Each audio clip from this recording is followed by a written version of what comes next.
اصطفى. أما بعد، أعوذ بالله من الشيطان الرجيم. بسم الله الرحمن الرحيم. وما أرسلناك إلا رحمة للعالمين. صدق الله العظيم وصدق رسوله النبي الكريم، ونحن على ذلك لمن الشاهدين والشاكرين، والحمد لله رب العالمين. اللهم صل على سيدنا ومولانا محمد وعلى آل سيدنا ومولانا محمد كما صليت على سيدنا إبراهيم وعلى آل سيدنا إبراهيم إنك حميد مجيد. اللهم بارك على سيدنا ومولانا محمد وعلى آل سيدنا ومولانا محمد كما باركت على سيدنا إبراهيم وعلى آل سيدنا إبراهيم إنك حميد مجيد. Nabi Karim sallallahu alaihi wa alihi wasallam da sirati mubarakah dars Nabi alaihi salatu wassalam da nikah Abdul Muttalib da wafat puri khabar rasidah नानी दर्ज के बाद इंशाअल्लाह ज़रूर खबर आरज़ कीगी। अवली खबर है नबी अलैहिस्सलातु वस्सलाम कफ़ालत अबू तालिब पलाश द्वैमा द शाम द सफ़र वाक़िआत द्वैमा हर्ब फुज्जार और हल्फुल फुज़ूल और सलवर्मा दी दर्स नमत हिदायत और असबाक। और ने खबर है नबी अलैहिस्सलातु वस्सलाम कफ़ालत दत्र पलास द पिंजकम सलो काल पर उम्र के नबी अलैहिस्सलातु वस्सलाम खूब निका अब्दुल मुत्तलिब वफात शो और पदर वक़ी नबी अलैहिस्सलातु वस्सलाम उम्र मुबारक थी अत्तकाला नरम याश्ते और लसवज अब्दुल मुत्तलिब पल वसे मोहम्मद मुस्तफ़ा सल्लल्लाहु अलैहि वसल्लम अबू तालिब का हवाला को और स्पारक पैदा को चिता जमादान वसेदा बचे दे दा लोशान वाले दे बड़े ख्याल से बिया वफात शो नबी अलैहिस्सलातु वस्सलाम पानी बल गवरा खुदा रब्बुल आलमीन द हिकमत तहत दाय तरतीब शुरू चावल पलार वफात शो बिया मोर वफात शो बिया निको वफात शो दा जुदा मुस्तकिल दर्स है। द अब्दुल मुत्तलिब द वफात नफस दागत जानशीन मुकर्रर शो जुबैर बिन अब्दुल मुत्तलिब दे मटोलू के मशहूर 12 काला दे द कबीले सरदार पाते शवे थे और द काबे निगबानी और पासबानी हज़रत अब्बास का हवाला शो बिया 12 काला पस जुबैर वफात शो जुबैर बिन अब्दुल मुत्तलिब और मशरी सरदारी अबू तालिब तपादशवा अतीश काला दा सरदारी द कड़ी दो बिया कल नबी अलैहिस्सलाम उम्र मुबारक 50 काला शो नबी अबू तालिब वफात शवे थे बिया दागा न पस 15 काला अबू लहब दा दे खपल कबीले सरदारी आगा मिलाव शवी 15 काला बिया द जंग बदर नशपक म्याश्ते पस अबू लहब आगा अल्लाह तबारक व तआला तबाक नो नबी अलैहिस्सलातु वस्सलाम द खपल तरा अबू तालिब व कफालत करा और अबू तालिब द नबी अलैहिस्सलातु वस्सलाम से मोहब्बत मिसाल कायम। अबू तालिब द नबी अलैहिस्सलातु वस्सलाम ढेर ज़्याद ख्याल सातो और द खपल बच्चों ने ज़्याद मोहब्बत नबी अलैहिस्सलाम से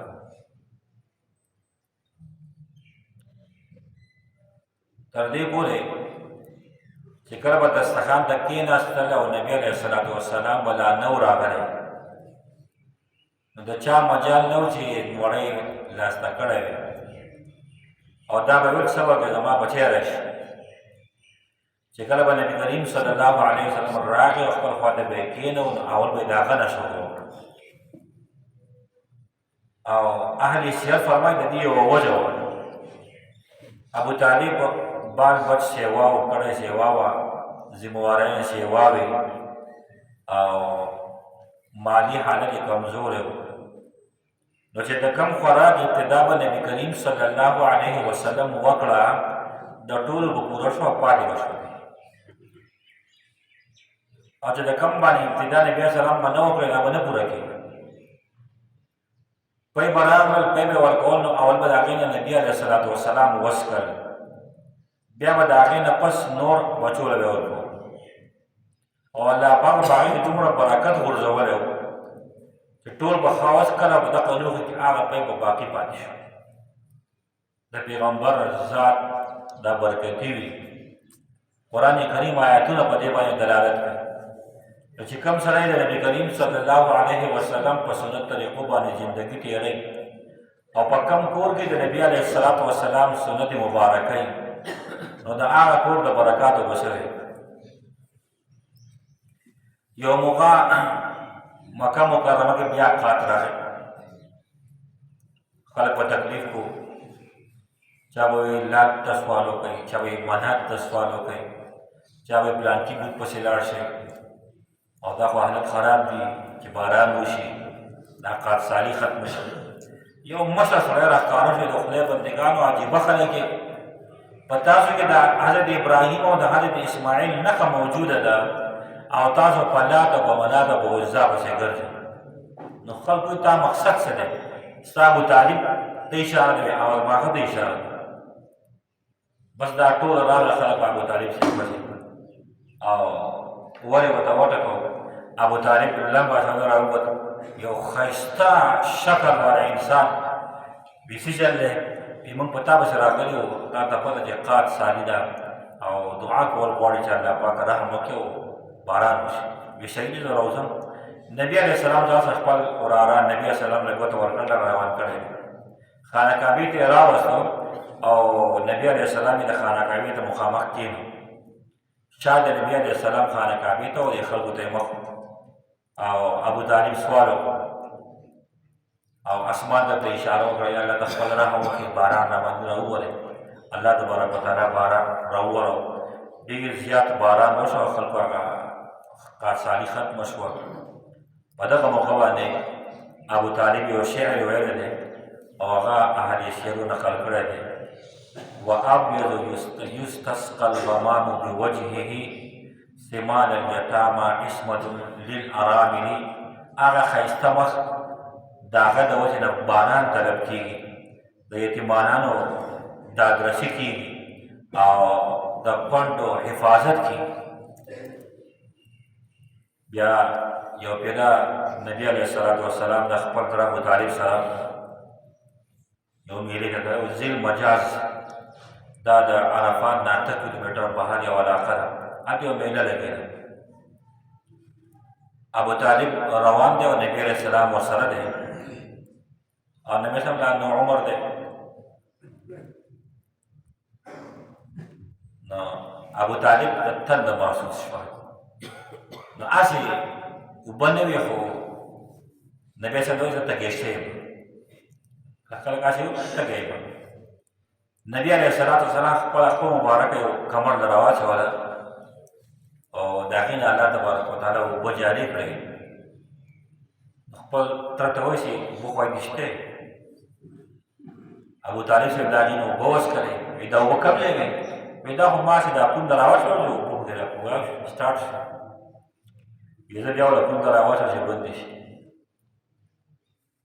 دا بله واقعه د نبي علیه الصلاة وسلام د ابو طالب په کفالت کې داسې هم راغلی یو پیره نبي علیه السلام د دغه خپل تره زبیر بن عبد المطلب بن هاشم سره د یمن په سفر باندې روان و یو تنګه لار و په هغې کې یو اوښ سرکشه شوی او د اوښ غوسه ډېره خطرناکه بیا ختمېږي نه نو هغه به څوک پرېښودلو په لاره باندې بس دغه لارې نیولې وه او ترېدو ډېر زیات چا ټینګولی نه شي. قافله ودرېده، یو وایي دا ولې، بل وایي دا ولې. چا وایي دا ولې مخکې یو اوښ دی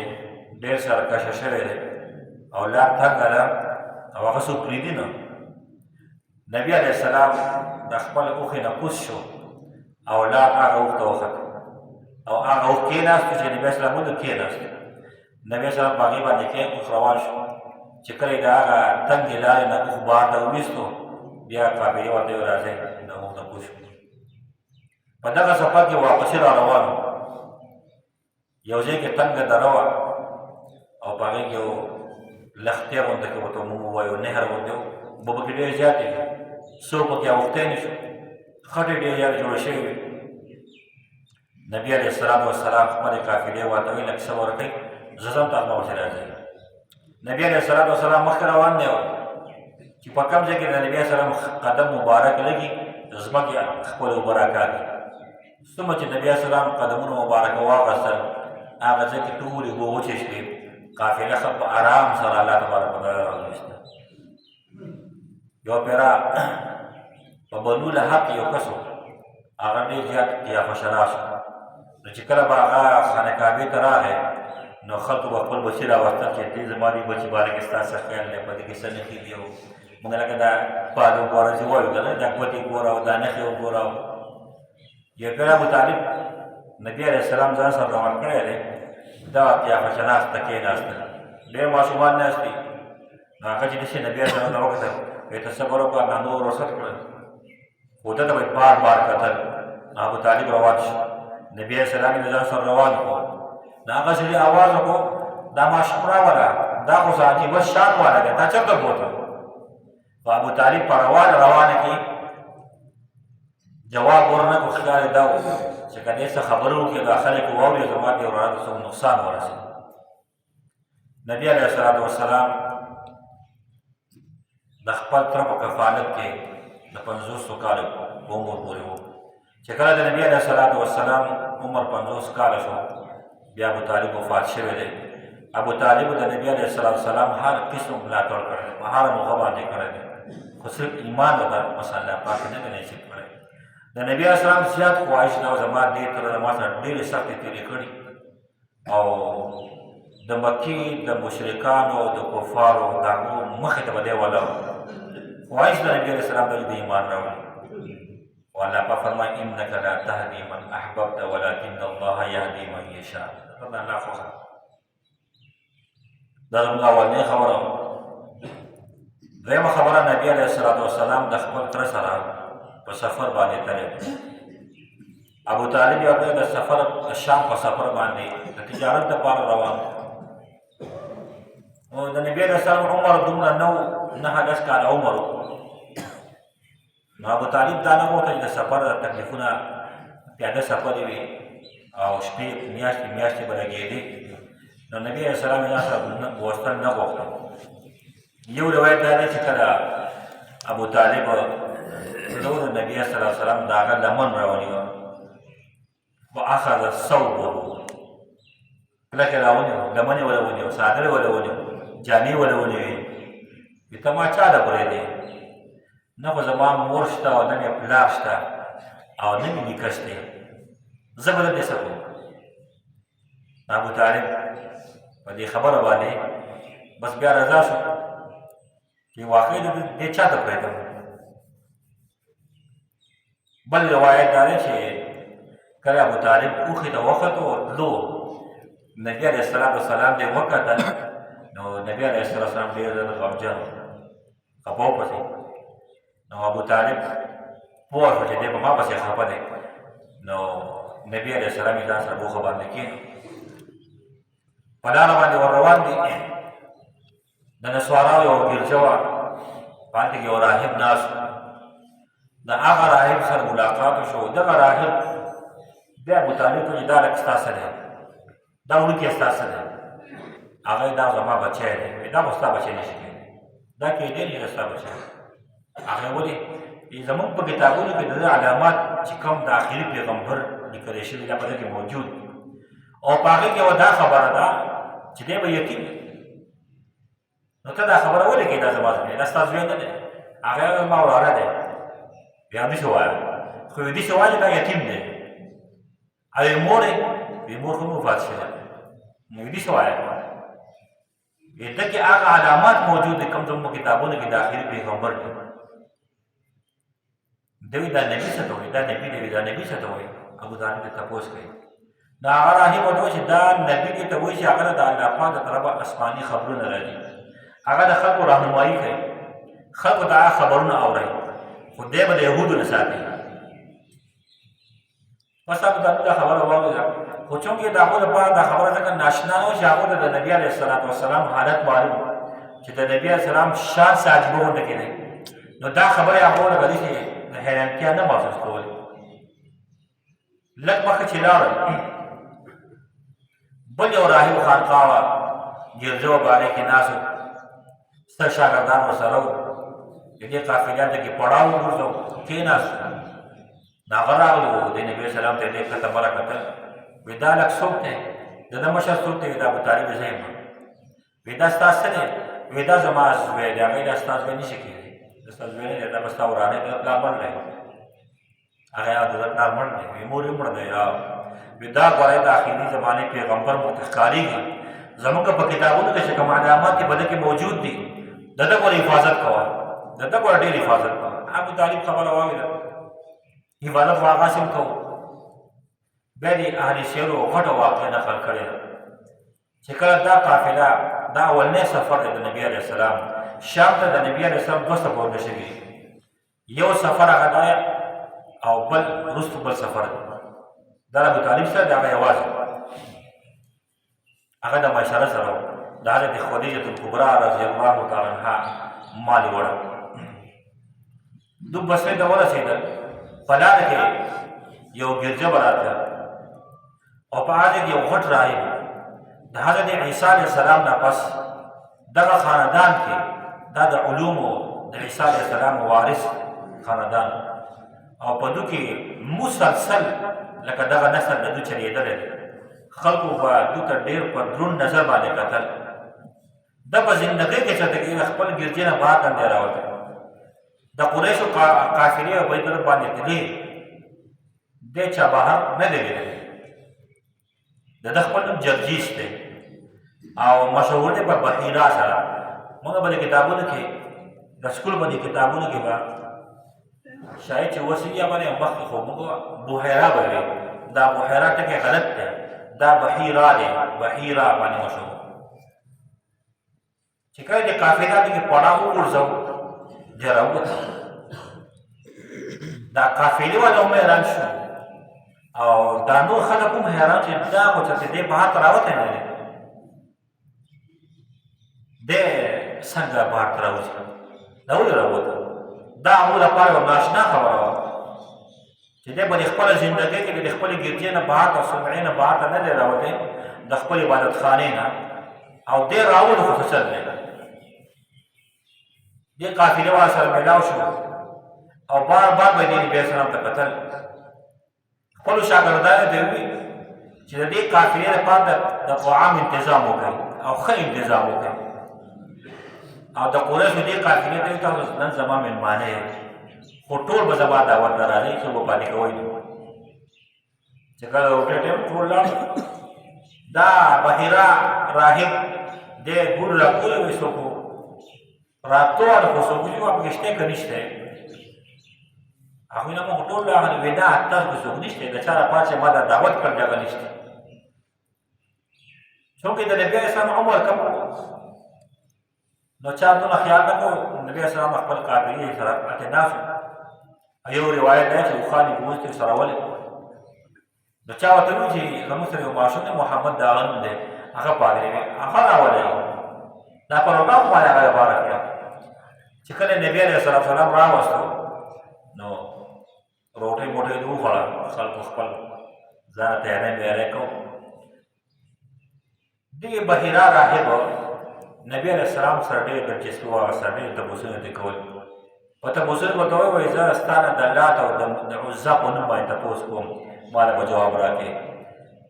او قسم د هغو په نوم باندې در کومه حضور اقدس صلی الله علیه وسلم ته فرمایي زما د لات او د عزا په نوم باندې قسمونه نه راکوې، زما د هغوی نه نفرت دی. ویزا د الله په نوم به دله قسم درکړم، ما به صحیح خبره کوي، خبر به صحیح. په دې ځای کې علما فرمایي چې دا بحیرا راهب چې دی اهل تحقیق دا وایي چې دا موحد و، دی مشرک نه و. ده چې دا تپوس د نبي اسلام نه کوو داسې امتحانونه یې کړی دی چې دی څه وایي د لات او د منات او د عزا دا قسم چې ورکوو دا امتحانونه یې تپوس کړی دی. حقیقت دا دی چې و دی موحد و، توحید پرست و، الله پاک یې منو، شرک نه کوو، مشرک نه و. بیا د نبي علیه الصلاة والسلام مختلف تپوسونه کوي. د رضاعت پورې تپوس یې وکړو، وایي داسې په رضاعت په موقع کې دا داسې غټه واقعه خو نه و راغلې، د شق صدر تپوس یې راغلی، داسې واقعه خو راغلې. بیا ورته وایي ستا په دې ولو په دې منځ کې دا یو ویښتو کوچی ورته کېدی، وایي دا څه کتی شوه. نبي اسلام علیه صحیح ده، نبي اسلام څادر مبارک کته کړو، نو هغه ډول د وایي دا د ښکل کړم، ښکلې کړم. بیا پوره تپوسونو نه پس ابو طالب ته وایي چې دا ستا دا بچی دی، دا ستا وراره دی او دې ته واپس بوځه، دی خوا مه بوځه، دی شام ته مه بوځه. هغې ولې؟ په ده کې د هغه اخري پیغمبر علامات موجود دي، ما ته چې کوم ښکاري، او یهود په ده پسې ګرځي. نو داسې نه چې دلته دې وپېژني د علاماتو نه دلته نقصان ورسوي. نو زما دا ذمواري ما ته در ورسوله چې دی واپس کړي. ابو طالب د بحیرا په دې خبر باندې لږ متاثره شو او د څه کسانو یو کس دوه سړي واپس کافرې دا قضیه نه راولي. په دې دوران کې د رومیانو یو شپږ اته کسان راغلل او داسې ولګه په چا پسې چې ګرځي تلاش یې کوي. بحیرا یې تپوس کوي څه کوئ تاسو چېرته راغلي یې؟ وایي مونږ ته زمونږ مشرانو ویلي چې په دې میاشت کې په دې لار باندې به یو قافله د قریشو راځي، هغه په هغې کې به هغه آخري پیغمبر هغه وایي مونږ په هغه پسې راغلي، مونږ هغه وژنو. نو بحیرا ورته وایي چې الله پاک یو کار کوي، تاسو منع کولی شئ؟ هغه وایي نه. نو بیا په قرار ورله کېدی دومره دعوت ورکړو چې تاسو دې ته نه قرار شئ، الله پاک کوم کار کوي کولی شي، الله پاک چې څه کوي هغه کېږي. نو هغوی چې موږ اوس داسې واپس نه شو کولی، زما سره پاتې شو. مصلحتاً څه زمانه دغه اته نهه کسان د رومیانو یهودیان دا د بحیرا راهب سره پاتې شوي. او دې بحیرا په دغه ټایم کې چې کله د نبي علیه السلام نه تپوسونه وکړل او پوره علامات یې وکتل، نو آواز وکړو هذا سید العالمین وهذا رسول رب العالمین یبعث الله رحمة للعالمین. دا وایي د عالمینو سردار دی، دا وایي د رب العالمین پیغمبر دی او الله پاک به د عالمینو لپاره رحمت رالیږي. نو ابو طالب نبی علیه السلام د دوو کسانو سره واپس راغلی. دا د اولني سفر د نبی علیه السلام واقعات دي. بل سفر د نبی علیه السلام شوی دی، خو چونکې د دې په منځ کې بله اهمه خبره ده، نو هغه زموږ بیا په بل درس کې به کېږي. درېیمه خبره نبی علیه السلام چې واپس راغی، نو په مکه مکرمه کې د ابرهه د حملې نه پس یو مشهور جنګ شوی دی، جنګ فجار په نوم باندې. په تاریخ کې جنګ فجار هغه جنګ ته ویل کېږي، دا تاسو ته پته وي چې په عربو کې څلور میاشتې د حرمت وي، ذوالقعده، ذوالحجه، محرم او رجب. په دې کې به جنګونه نه کول، خو دا حرب فجار داسې جنګونه وو چې دوی پکې د دې میاشتو هغه حرمت خیال نه و ساتلی، ځکه ورته حرب فجار ویلی کېږي. او دا څلور جنګونه شوي دي، په دریو کې نبي کریم صلی الله علیه وسلم شرکت نه دی کړی. یو کې نبي علیه السلام شرکت کړی دی، د هغې د شرکت یوه طریقه وه نبي السلام اختیار کړې وه چې هغه احتیاطي لار وه. او بله غټه خبره په دغه جنګ نه پسې بیا د حلف الفضول په نوم باندې یو معاهده او یو قانون شوی و، یوه جرګه شوې وه. نو دا په تاریخ اهم واقعي دي د دې وجه زمونږ نن درېیمه خبره ده څلور جنګونه د حرب کجاب په نوم باندې شوي او د هر یو جنګ جدا جدا وجه د نبي علیه السلام عمر مبارک لس کاله دا د هغه وخت واقعات د عکاظ میله لګېدلې وه او یو د یو قبیلې سردار د هغه نوم بدر بن معشر غفاري دی ناست دی په دې میلو کې به دې خلکو خپلې بس دا بړایانې به بیانولې خپلې بادرۍ به بیانولې او څوک یې عرب چې و عرب هغه ډېر بادر خلک وو ډېر غیرتمند خلک وو نو د دې غیرت تعقیب موږ ته پښتو وایي دا خبرې مې کوي تاسو به د علماو نه اکثر یو بیان اورېدلی چې د نبي علیه السلام د راتګ نه مخکې په عربو کې داسې حال و چې په معمولي خبره به جنګونه کېدل لکه یو سړي خپله خوا غځولې وه ویې څوک شته دا کومه راغونډه کړي هغه دا واقعه ده بل د هغې نه به زه راغونډه کړم که نه خپل وله کټ کړه د هغې نه جنګ ونښه هغه دا واقعه نو دا بدر بن معشر غفاري خپل وایي زه خو د قبیلې سردار یم زه دا یم زه دا یم او ما دا خپله غځولې ده که څوک غیرتمني یو راشي چې ما دا خپلې راغونډه کړي دا اوازونه لګوي نو بس یو عامه خبره کوله یو کس په ذهن کې راغله چې دا خبره دی ماته کړه اکثر موږ به د خپل ماحول کې داسې خبرې کوو یو سړی عامه خبره کوي یو کس دی اورئ نو هغه ته پته لګي دی ما ته اورئ دی ما ته اورئ نو هغې زه به یې راغونډه کړم که هغه ترور راویسته د ده زنګونې وو یو روایت دا یې سپی کټ شوه بل روایت دا دی چې کټ شوی دی هسې زخمي شو لکه دومره جوخې نه ووالي د هغې نه جنګ ونښه او د حرمت د میاشتې پکې چا خیال نه ساتلی یو ځل دا شي دې کې هم نبي اسلام شرکت نه لري دویم جنګ شوی د بنو عامر او بنو کنانه په منځ کې د بنو کنانه یو نوجوان و هغه د بنو عامر یوه زنانه وه بس د هغې ته یې څه بېعزتي ورته ووایو یا موږ لاس پرې وغورځوو د بدتمیزي وکړه چونکې دا خو ډېر غیرتمند د دې زنانه د وجې نه دا جنګ وشو د بنو عامر د بنو کنانه دا هم د حرمت په میاشتو کې شوی درېیم دا ټول د قریشو خپل خاندانونه دي نو ځکه دا د دې واقعې سره بیانوي چې نبي علیه السلام په دې کې اگر که د خپل خاندان مسله وه نو خو نبي علیه السلام بنو کنانه دو خپل رشتهدارانو حریف د قریشو خو نبي علیه السلام په دې کوم شرکت نه دی کړی درېیم د بنو عامر او د بنو کنانه په منځ کې د قرض مسله وه په هغې باندې جنګ ونښتو او د حرمت د میاشتو به کې چا خیال ونه ساتو په دې کوم جنګ شوی دی خو نبي علیه السلام په دې کوم شرکت نه دی کړی څلورم جنګ مشهور دی په حرب فجار براز په نوم باندې حرب فجار براز په دې کې نبي علیه السلام شرکت کړی او دا داسې و چې د عکاظ میله لګېدلې وه خلک په هغې کې ناست وو د بنو کنانه خلک هم او د بنو حوازن خلک هم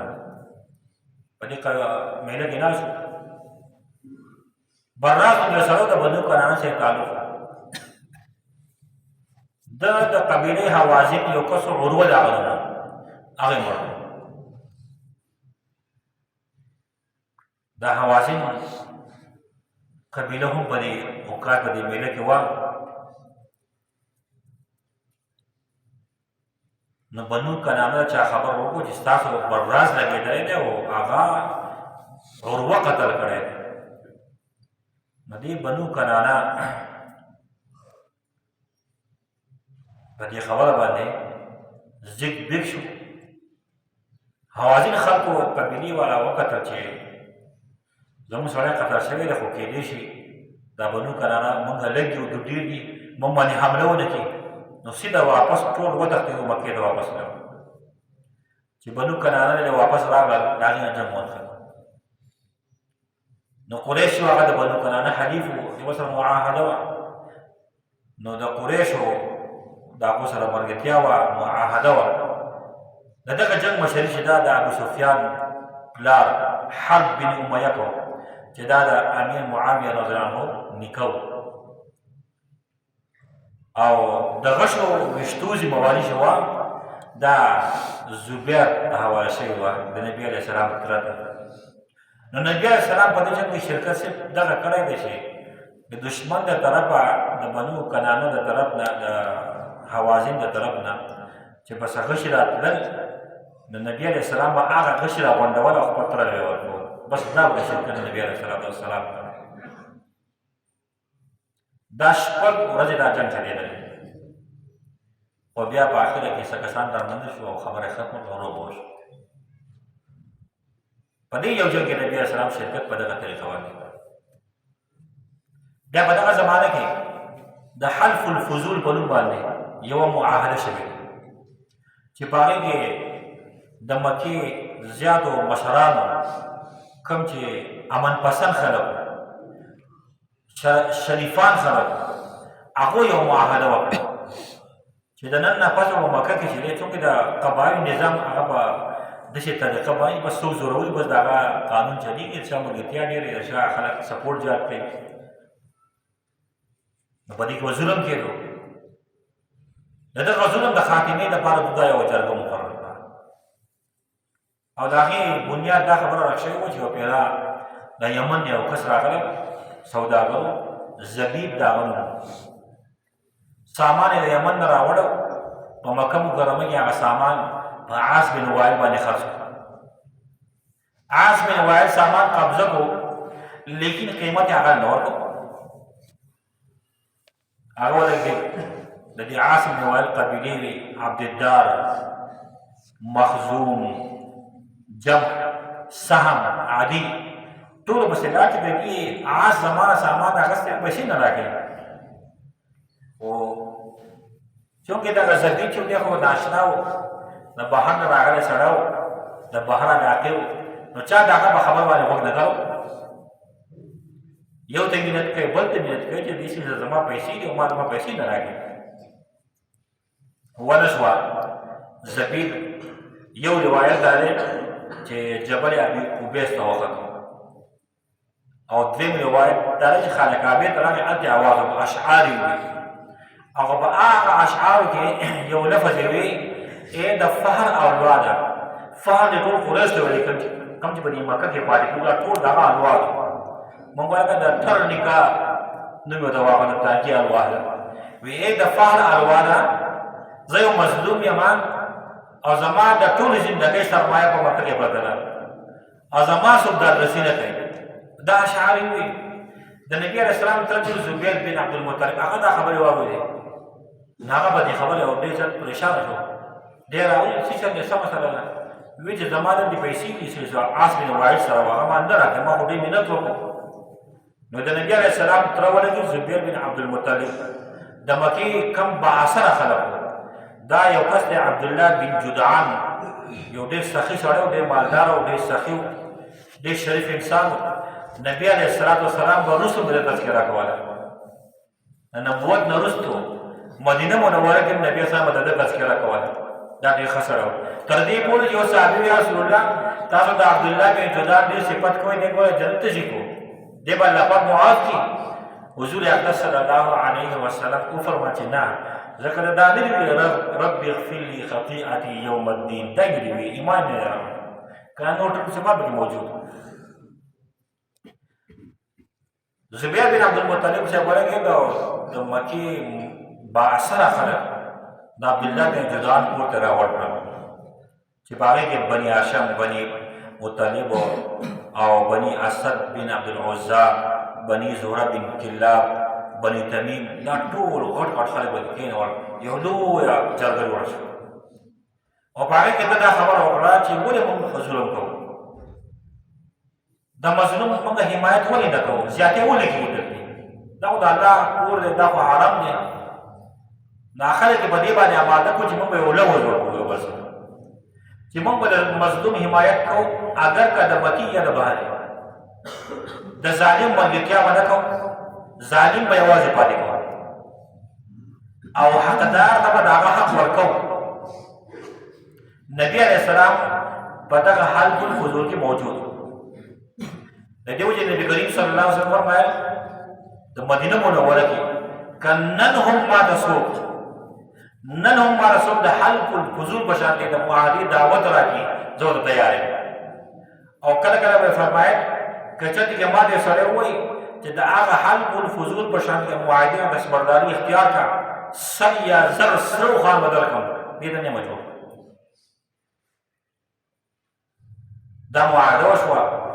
چې کله لیک وشو عبد الله بن جدعان چې ټول روټۍ دعوت پروګرام کړو ټول خبر امین دوا باندې خبره ختم کړه بیا راغلل عاصم بن وائل پسې او د آقا بهر سړي د زبیر د یمن د سړي چې کومې پیسې وي هغه راواغستې او هغه ته ورکړې د مظلوم ملګرتیا وکړه ظالم هغه که خپلو هغه ظالم یوازې پاتې کړ دې معاهده د حلق الفضول ولې وایي یو خو زموږ د پښتو فضول دی دا د پښتو نه دا د عربۍ فضول دی د دې دوه وجې علما فرمایي یو د دې وجې د حلق الفضول وایي چې د دې معاهدې بنیاد فضل فضل معنی خوبي وه په خواري باندې وجه شوي ځکه د حلق الفضول او دویم دا چې په دې معاهده کې درې غټ سرداران شریک او د هغو د نومونو ماده فضل وه یو فضل بن فضاله بل فضل بن عبیده بل فضیل بن حارث د دې وجه دا مشهور شو په حلق الفضول باندې نبی علیه السلام په دغه معاهده کې شرکت کړی دا زموږ درېیمه خبره څلورمه خبره دا د دې نه موږ ته څه هدایت حاصل شو موږ خو واقعات وویل دا خو داسې نه چې موږ واقعات بیان کړو خبره ختمه شوه زموږ د درس خاص مقصد دی د دې واقعاتو نه د نبي علیه السلام د زندګۍ څخه اثر اخیستل غواړي د نبی علیه السلام ژوند زموږ دپاره بهترینه نمونه ده د هغه نمونې د ځان دپاره څه هدایت یې حاصلول غواړي نو تېر شوي درس کې موږ یو خبره پاتې شوې وه ټایم لیټ شو د نبي علیه السلام د شق صدر متعلق ګورې الله پاک د نبي علیه السلام د نبوت دپاره د تیارې دپاره لار هواری میدان جوړوي ماحول جوړوي نو ته کومه چې په خپل خاندان کې په خپل کور کې په خپل علاقه کې تبدیل راوستل غواړي ماحول به جوړوي داسې خو نه کېږي چې ته کور کې ووایې چې را په ټولو لمونځونه کوئ داسې خو نه کېږي ته به هغې ته ماحول جوړ کړې ته به د مانځه فضایل بیان کړې د مانځه د نه کولو نقصانات بیان کړې د مانځه برکات به بیان کړې د خلکو په ذهن کې د مانځه خبرې کېږي الواد نیک غواړي تاسو په دعاګانو بیان نه کېږي د نیکۍ په لار به روانئ نیک صحبت ته به بوځئ ښه مدد اثر به اخلي دی به نیکي بل د ننني درس نه موږ ته یو سبق دا حاصلېږي چې نبي علیه السلام د عدل او د انصاف د قوانینو حوصله افزایي کړې ده نبی اسلام هغې له فروغ ورکړی دی هغې له وده ورکړې ده د حق ملګرتیا کړې ده موږ ته هم دا سبق دی چې موږ به هم د حق ملګرتیا کوو بل دا سبق حاصل شو ظالم که د خپل سکه رور ولې نه دی ملګرتیا به یې نه کوي انصر اخاک ظالما او مظلوما حدیث دی دا خبره به هلو ټیک کېږي عاص بن وائل د مکې سړی و خو زیاتې کوو ظلم یې کوو نبي علیه السلام د خپل ترونه سره ولاړ د هغه ظلم خلاف د مظلوم د کمزوري حمایت یې کړ درېیمه ده نیک کارونو کې د تعاون خبره ده اگر که کافر ولري که د مسلمان خلاف وي هغه ظاهره خبره ټیک نه وي نبی علیہ السلام کو نیکی په کارونو کې وتعاونوا علی البر والتقوى ولا تعاونوا علی الاثم والعدوان تاسو به خبره خیالي په دې هدایت کې دا خیال ساتئ چې موږ ته کوم هدایت حاصلېږي هغه موږ د اسلام رهنمایي کوي یا به قرآن یا به حدیث د هغې سره فټ کېږي د دې وجې د نبي اسلام زندګي زموږ دپاره سره بهترینه نمونه ده د حضرت عایشې چا تپوس وکړو د نبي اسلام اخلاق څه دي बेकान खुलुकुल कुरान दा कुरान करीम ने चलता फिरता कुरान करीम ने पैगंबर सल्लल्लाहु अलैहि वसल्लम जिंदगी दा